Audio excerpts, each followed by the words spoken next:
Welcome to Nasdaq Trade Talks. I'm Jill Malandrino, Global Markets Reporter at Nasdaq. Joining me is Ronan, Levy, founder and executive chairman of Field Trip Health, to discuss growth in the psychedelics industry. It's great to meet with you, Ronan. Welcome to Trade Talks. Thank you for having me.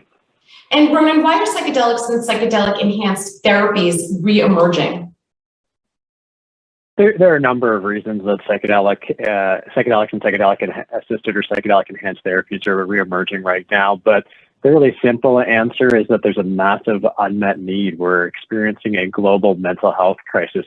Around the world, 1 in 4, 1 or 5 people are expected to experience a clinically diagnosable instance of depression or anxiety, and current treatment options are just not up to the task. You know, as the mental health pandemic grows, which is being just accelerated by the COVID-19 pandemic, we're going to have new needs. We're going to need to be able to respond to these challenges with new treatments.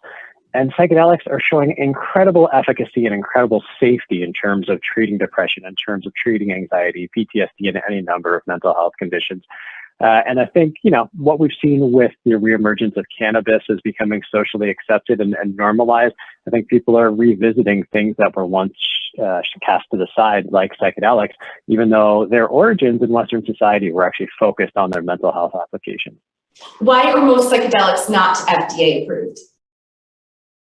It's just a function of the politics and time. So all research was stopped in the early 70s, at least in North America, as psychedelics like psilocybin, like LSD, were put on Schedule 1. The FDA or the DEA determined that they had no medical value, so research stopped.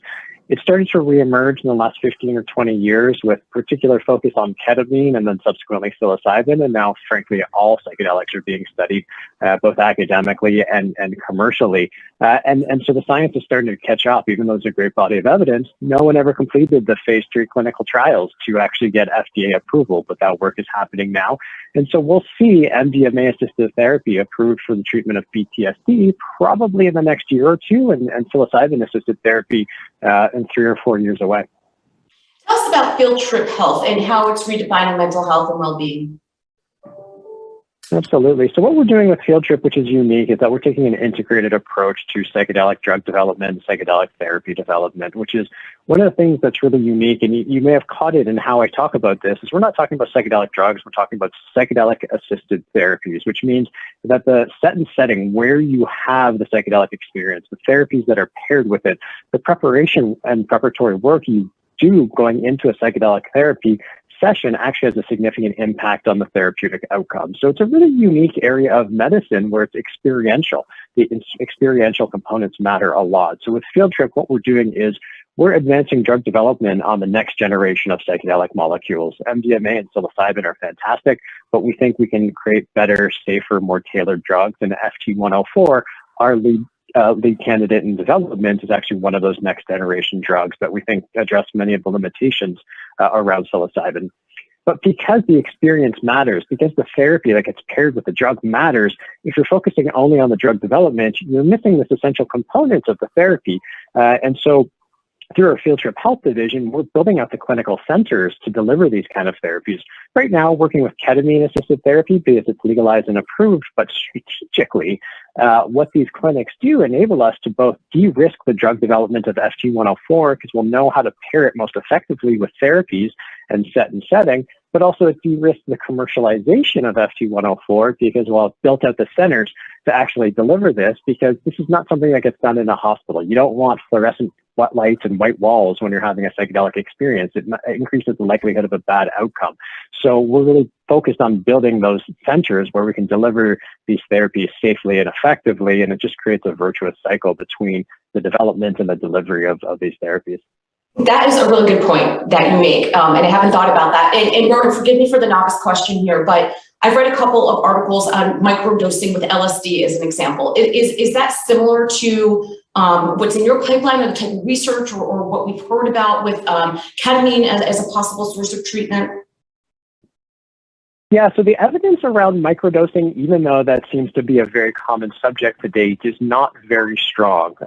So we can't actually say that there's a lot of efficacy with microdosing LSD or microdosing psilocybin. All the research, all of the excitement from a medical and therapeutic perspective is actually around using large doses where people have an intense, to be quite honest, psychedelic experience, and that pairing that very closely with therapy. So even though the talk of the day often is microdosing, the real evidence and the excitement medically is using large doses episodically, very infrequently, which minimizes the potential risks. I mean, psychedelics are quite safe and they're generally non-addictive, which comes as a surprise to most people, but they are quite safe and and are non-addictive. But that is really established in episodic, infrequent use of large doses. In terms of the safety and efficacy of microdosing, we just don't know it. Not to say it's not safe, not to say it's not effective, but there's no evidence to say one way or the other. So what we're talking about, and if you look at the companies that are really focused, the Nasdaq listed companies like Field Trip, like Compass Pathways, we're focused on using transformational doses or macro doses paired with therapy as opposed to microdosing. So having the therapy in conjunction with the dosing really is the key behind the strategy, correct? That is correct. If you look at the evidence that has been developed over the last 50 years, it's the set and setting, making sure people feel safe and comfortable and are prepared for the experience, and then taking the insights and awareness. I mean, that's really kind of, for lack of a better term, and as unscientific as it is, that's where the magic happens, that we see people having incredible breakthroughs in awareness of emotional traumas, of past experiences that have affected them deeply, but may exist in their subconscious or unconscious minds. And through these psychedelic experiences, they can be brought to the surface, and the emotional processing can be done around that, much like how conventional therapy happens, but just on a very accelerated basis. But then we also get the benefit of the fact that most psychedelics are actually create neurogenesis. So they actually cause your brain to create new neural synapses. So it makes it easier for your brain to talk to your brain cells to talk to themselves and talk to each other.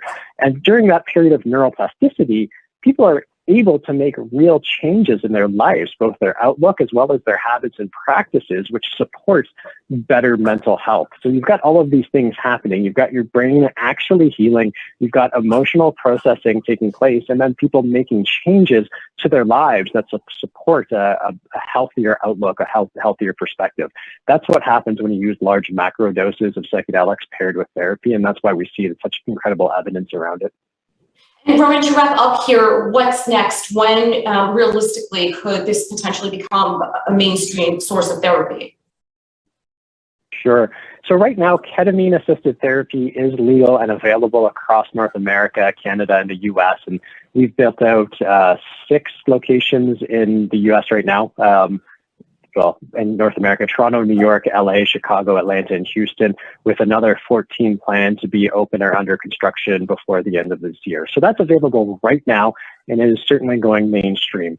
We will see access to MDMA-assisted therapy in the next 2 to 3 years, and psilocybin-assisted therapy in the next 4 to 5, maybe 6 years from an FDA approval perspective. But then in a unique twist of circumstances, not dissimilar to cannabis, we see state access programs being created. So in last year, Oregon created the first legal market for psilocybin services, which looks kind of like a medical cannabis system to some degree, but that will be accessible next year. California, Florida, Hawaii, Maine, Vermont, Texas, they're all looking at different state-based access programs as well. So this is going mainstream extremely quickly. Over the next couple of years, I think this will be a very day-to-day conversation. And over the next probably 5 to 10 years, I fully believe that psychedelic-assisted therapies will displace most conventional approaches to the treatment of depression and anxiety because they're so safe and they're so effective. All right, Ronan, we appreciate the insight. Thanks for joining us on Trade Talks. I'm Jill Malandrino, Global Markets Reporter at Nasdaq. Thank you for having me.